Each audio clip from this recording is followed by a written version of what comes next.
Welcome. It's December 8th, and our reading from Goodness and Light by Orbis Books is A Familiar Sweet Hunger from Phyllis, Tickle. Christmas, who's to say when it really begins or really ends? It's a delicious and teasing promise in a child's after Halloween November, just as it is a familiar sweet hunger in almost every grandparent's entire autumn. For both of them, as for most of the rest of us in between, it is also, once it is over and done, a sustaining memory that carries us safely for a quarter of every year forward into the grace-filled days of spring and Easter. Of necessity, of course, the church over the centuries has tried to neaten the whole thing up a bit, or at least to define it a little more urgently, a little more cogently.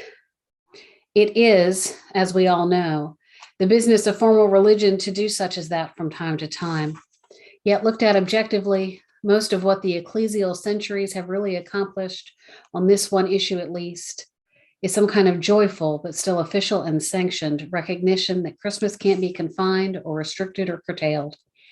It just wants to go longer than one day or one small cache of days, just as its story is determined to exceed any and all of our usual demarcations of literary time and categories.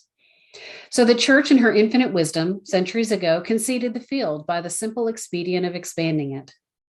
There are, for instance, the 4 weeks of Advent created to assure us that the day and the event are indeed coming, and that they are to be enjoyed not only with a very human anticipation, but also with a preparatory and sacred regimen of watching and waiting, of prayers and candles and readings from Holy Writ.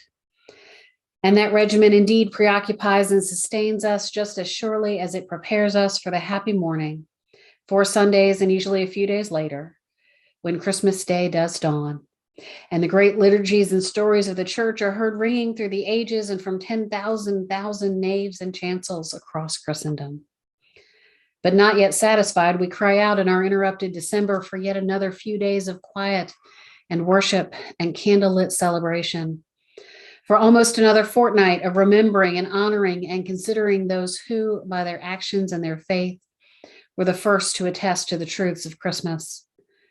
We do this until, at last, we stand firmly planted in January and watch in a sense of consummating beauty as 3 kings of a foreign and distant Orient, yet once again proclaim this child as King of humanity and of the ages.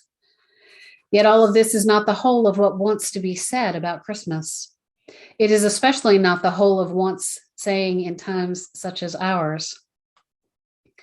Rather, there is that other part, the part that must be acknowledged if we are to be fully grateful, namely that holy seasons, like holy days, are not so much established by the church as they are provided for us by the rhythms and seasons of life itself, and then lovingly dressed by the church in her narratives and symbols, in her drama and aesthetics, her nostalgia and transport.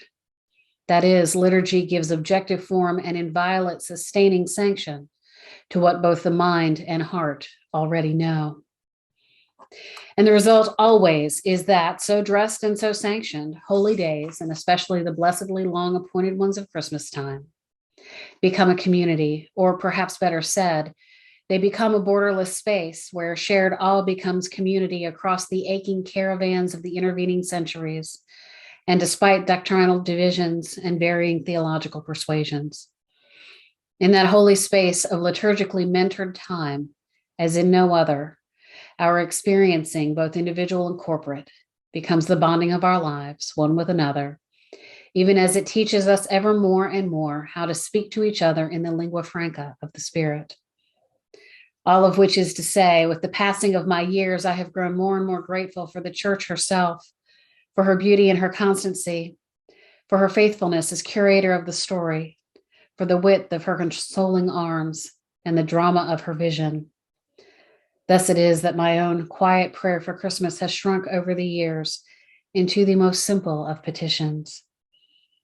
I pray that as surely as the church blesses us in this life, may we be ever more and more, blessing her with our joy in this and all the coming Christmas tides of our own temporal lives.